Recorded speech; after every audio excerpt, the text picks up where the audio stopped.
Brilliance Audio presents Good Girl Gone Bad by Carmen Falcone. Performed by Jeremy York. Go screw yourself. Marco Giordano read the text he'd received from Elizabeth. Of course, she'd already told him that an hour earlier when he'd proposed she sign a contract to become his temporary fiancée. Sighing, he slid his Lamborghini into the parking lot of a strip mall. What else could he do? In 2 weeks, his grandmother would turn 90 years old. He hadn't planned on attending her birthday, hadn't in several years, but a phone call from his cousin changed his resolve. Nonna wasn't just celebrating a milestone. Due to illness, she'd most likely be celebrating her last year of life. Maybe even her last month. He parked his car and sat for a moment. His gut clenched like someone had punched him.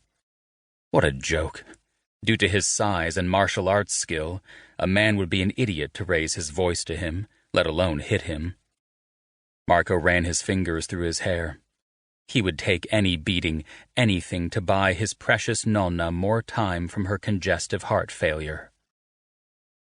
I should have visited more often. I should have been there for her. He hadn't been, and she could never find out the reason why he'd avoided her for years. That alone could kill her. Shaking his head, he slid out of the car and shut the door behind him. His brother Nico had told him about this place, a small, run-down strip mall.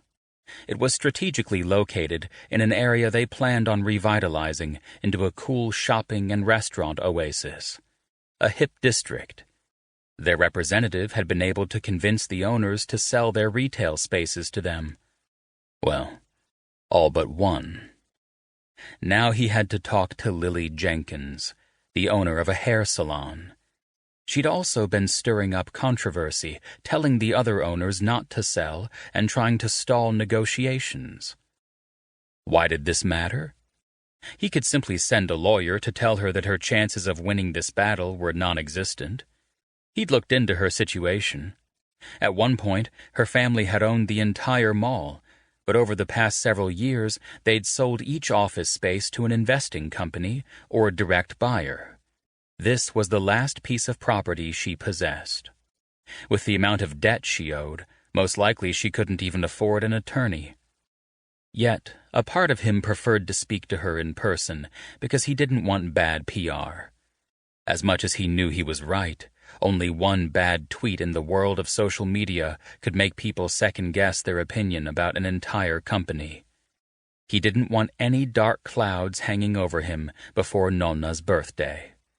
That meant avoiding negative headlines. He'd been absent. Now he'd make it up to his grandmother, even if it was the last thing he did for her. He'd show up with a good-looking lady he'd claim as a fiancée, too. Show his grandmother he'd marry someday. His Nonna had always bugged him about settling down, and even if it were a false pretense, he'd fake it for her. Hell, he'd hire a struggling, unknown actress to play the part. Marco strode by the boutiques and massage parlors until he reached the last shop in the strip. A sheer leopard print curtain adorned the window. The space was small compared to others in the area, certainly minuscule compared to the place on Madison Avenue where he'd gotten his last haircut. Still, there was a kitschy charm about the salon.